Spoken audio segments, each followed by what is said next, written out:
সময়ের গল্পে আপনাদেরকে স্বাগত জানাচ্ছি। আমি নিয়াজ শুভ। এই মুহূর্তে আমার পাশে আছে নির্মাতা আহসান শরণ। সম্প্রতি চরকিতে মুক্তি পেয়েছে তার নির্মাণে দ্য স্কাই স্বল্পদৈর্ঘ্য এই চলচ্চিত্র নিয়ে কথা বলবো আজ। শরণ, কেমন আছেন? আমি ভালো আছি, আপনি কেমন আছেন? আমি ভালো আছি, এবং ভালো আছি বলেই আপনার কাছে চলে এলাম দ্য স্কাইয়ের পেছনের গল্প শুনতে। ও থ্যাংক ইউ, এটা আমার জন্য সৌভাগ্যের। আসলে আমরা একটু জানতে চাই যে দ্য স্কাই মানে আকাশের কাছে কোনো চাওয়া, নাকি মূলত কি মেসেজটা কি এখানে? আকাশের কাছে চাওয়া না, এটা নিজের কাছে একজনের নিজের চাওয়া গল্প। গল্পটা এরকম যে নুরুদ্দিন নামের একটা স্পেশাল চাইল্ড, যে আমাদের এজের, কিন্তু ও আকাশে যেতে চায়। ও পৃথিবীর আর কিছুই বোঝে না। ও জাস্ট মনে করে যে ওর আকাশে যাওয়াটা জরুরি, এবং ও আকাশে যাওয়ার রাস্তা খুঁজতে থাকে বিভিন্নভাবে। এক একজন এক এক রকমের বুদ্ধি দেয়, ও সেটা ট্রাই করতে থাকে ওর মতো করে। মানে বুদ্ধিগুলো ঠিক কেমন? এইটা ফানি, এইটা হচ্ছে যে কমেডি ড্রামা টাইপের ফিল্ম। তো একজন কথায় কথায় বলে যে পৃথিবীটা গোল। তো নুরুদ্দিন মনে করে পৃথিবী গোল। তো পৃথিবী গোল, সেটা যে আপেলের মতো গোল, নুরুদ্দিনের কাছে কিন্তু সেরকম না। নুরুদ্দিনের কাছে পৃথিবীটা প্লেটের মতো গোল। আচ্ছা। তো ও গবেষণা করে পৃথিবীতে একটা প্লেটের মতো গোল, তারপরে আকাশটা একটা ছাদের মতো যেখানে চারদিকে খুঁটি আছে চারটা, আর সূর্যটা একটা বিস্কিটের মতো, তারা বিস্কিটের মতো। আচ্ছা, এরকমের ওর জগৎটা আর কি। আচ্ছা, নুরুদ্দিন কেন আকাশে যেতে চায়? ও শুনেছে যে প্রতিটা মানুষ মরে গেলে আকাশের তারা হয়ে যায়, মৃত্যুর পর মানুষ আকাশের তারা হয়। নুরুদ্দিন, ওর একটা ডিজায়ার আছে ভিতরে, ওর মা মারা গেছে। তো ও আসলে আকাশে যেতে চায় ওর মায়ের সাথে দেখা করার জন্য। ইন্ডি ফিল্ম মেকাররা বাংলাদেশে যারা আছে তাদের তো কাজ করতে গেলে অনেক প্রতিবন্ধকতার মধ্যে পড়তে হয়। সো এই দ্য স্কাই নির্মাণে আপনি কোন চ্যালেঞ্জটা খুব বেশি মনে হয়েছে আপনার কাছে, মানে খুব কঠিন মনে হয়েছে? এইটা আসলে অনেক বড় একটা যুদ্ধ। আমি ইন দ্য স্কাই যখন বানাইতে যাই, পরিকল্পনা করি, তখন আমার কাছে কিছুই ছিল না। আমি জাস্ট স্ক্রিপ্টটা লিখে ফেলেছিলাম। একদিন আমার মাথায় আসলো একটা গল্প যে এরকম হতে পারে। আমি জাস্ট গল্পটা লিখলাম, তারপরে স্ক্রিপ্টটা রেডি করলাম। তখনও আমার ড্রিম আছে যে আমি একটা ফিল্ম বানাবো, কিন্তু আমার কাছে তো পয়সা নেই।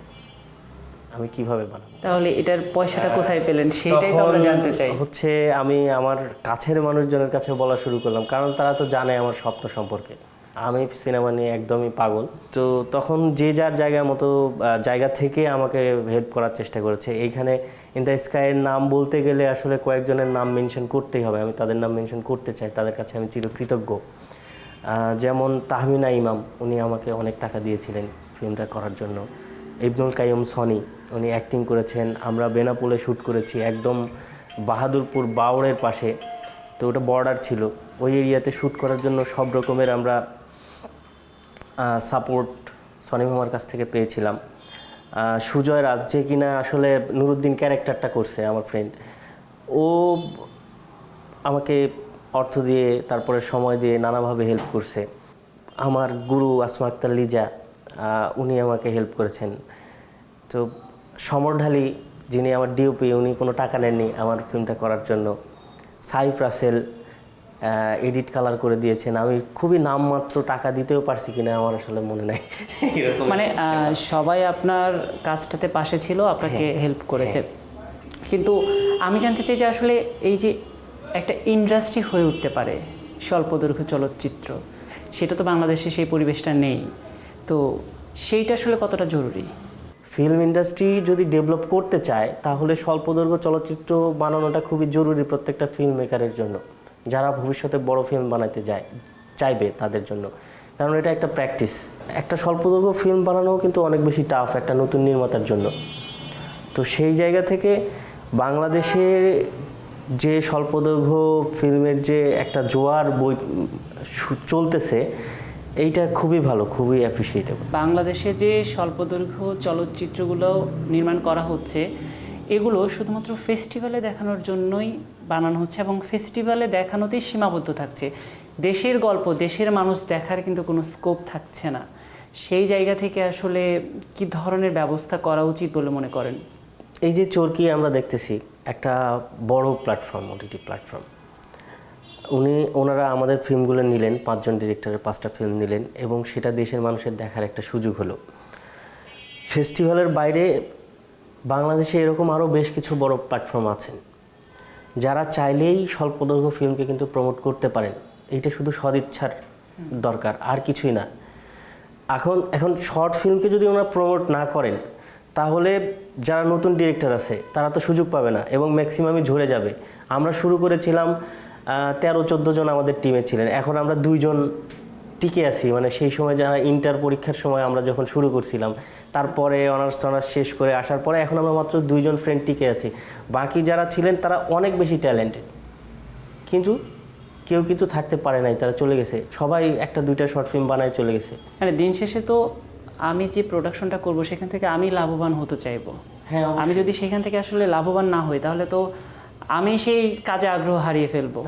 লাভবান তো দূরের কথা, আমরা ইন্সপিরেশনও পাচ্ছি না অনেক সময়। যখন বানানোর পরে ফেস্টিভ্যাল, 1-2টা ফেস্টিভ্যাল, তারপরে এত শর্ট ফিল্ম তৈরি হচ্ছে, ফিল্মগুলো যাচ্ছে কোথায়?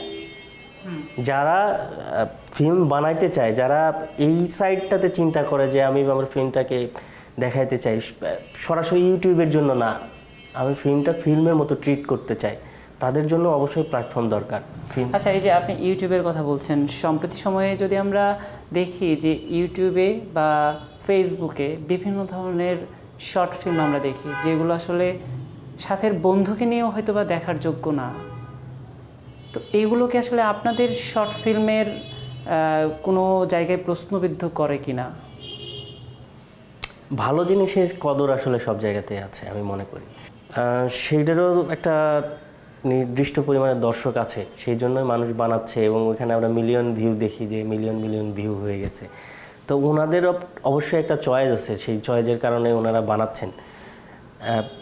আমি ইউটিউব কিংবা ফেসবুকের জন্য রিলস বানানো কিংবা শর্ট ফিল্ম বানানো, এইটার আমি বিপক্ষে একদমই না, পক্ষে, অবশ্যই পক্ষে। কিন্তু এই ফিল্মগুলা ওনারা যেটা বানাচ্ছেন সেটা আসলে ভিউয়ের জন্য বানাচ্ছেন। শুধুমাত্র ওনারা যদি একটা চিন্তা মাথার মধ্যে নেন যে একটা সুস্থ দর্শক শ্রেণী তৈরি করার জন্য একটা সুস্থ কিছু বানানো, সুস্থ গল্প প্রয়োজন, তাহলেই মনে হয় যে আমাদের ইন্ডাস্ট্রিটা একদম পরিপূর্ণভাবে চেঞ্জ হয়ে যাবে। তা প্রত্যেকের তো ধারণা যে সুষ্ঠু দর্শক তৈরি করার জন্য যেটা বানাবে সেটার ভিউ হবে না, ভিউ না হলে ইনকাম হবে না। এখানে তো ভিউয়ের সঙ্গে ইনকাম খুব রিলেটেড। এবং এই যে যেগুলো হচ্ছে সেগুলো কি আদৌ সমাজকে ভালো বার্তা দিচ্ছে? বা এই নেক্সট প্রজন্ম যারা আছে তারা তো সেগুলো দেখে বড় হচ্ছে, তাহলে আদৌ কি তারা এই শর্ট ফিল্মের প্রতি আগ্রহ রাখবে কি না? এইটা আসলে বড় একটা সাইকোলজিক্যাল বিষয়ের জায়গা।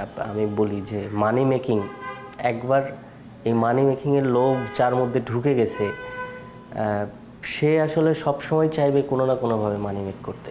একটা সুস্থ দর্শক শ্রেণী তৈরি করতে পারলে যে ভালো কন্টেন্ট দিয়েও মানি মেক করা সম্ভব এবং সেটা দীর্ঘস্থায়ী, সেটা অনেক বেশি দীর্ঘস্থায়ী হবে, লংজিভিটি অনেক বাড়বে। আমরা এখন তো এক শ্রেণীর দর্শককে পাচ্ছি যারা ওই কন্টেন্টগুলো দেখতেছে, তখন কিন্তু আমরা সকল শ্রেণীর দর্শক পাবো, স্কুলের স্টুডেন্ট থেকে শুরু করে বৃদ্ধ বাবা মা থেকে শুরু করে যারা আছেন।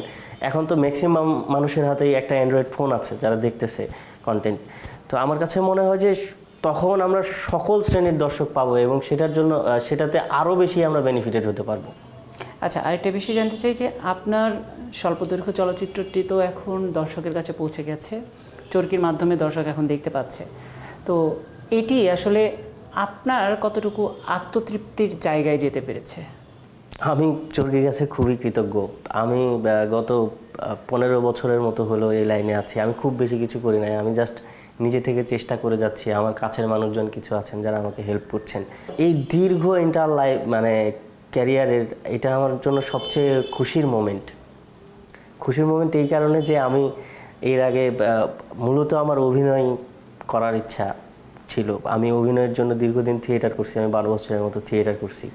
তারপরে অভিনয় লাইনে টিকে থাকার জন্য আমি ডিরেকশনের পথ বেছে নিয়েছি।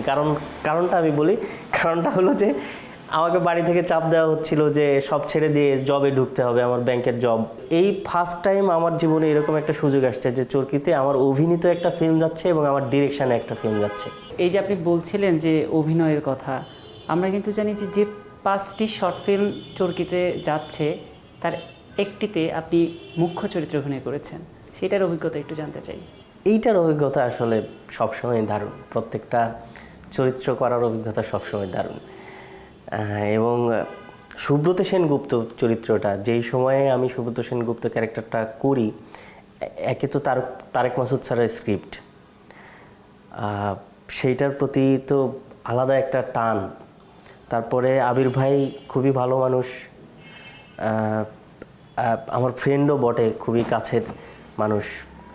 তো সেই জায়গা থেকে আমি আমার যথাযথ চেষ্টা করছি সুব্রত সেনগুপ্ত ক্যারেক্টারটা করার জন্য, এবং সেটা একটা সময় আমার ঝোঁকের যে জায়গাটা, যে মেথড ট্রাই করার ইচ্ছা, যে ক্যারেক্টারে আমি কতখানি ঢুকতে পারি, সেটা বাংলাদেশে খুব বেশি সম্ভব না আমাদের এই। আর ওটার জন্য যে যে প্রসেসে যাওয়া দরকার তার আমি হয়তো কিছুই জানি না, কিন্তু আমি আমার নিজের মতো করে একটা চেষ্টা করছি ক্যারেক্টারটা ঢোকার জন্য।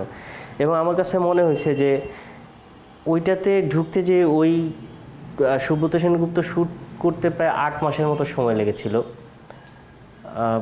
আমার জীবন থেকে আসলে 8টা মাস আমি হাসান শরণ হিসেবে যাপন করতে পারি নাই, আমার 8টা মাস চলে গেছে। আমি 8টা মাস আসলে সুব্রত সেনগুপ্ত হিসেবে যাপন করেছিলাম। আচ্ছা, এই যে 5 তরুণ নির্মাতার নির্মাণ আমরা এখন চরকিতে দেখছি, তাদের প্রত্যেকের একদিকে আনন্দ হলেও আপনার তো দুদিকে আনন্দ।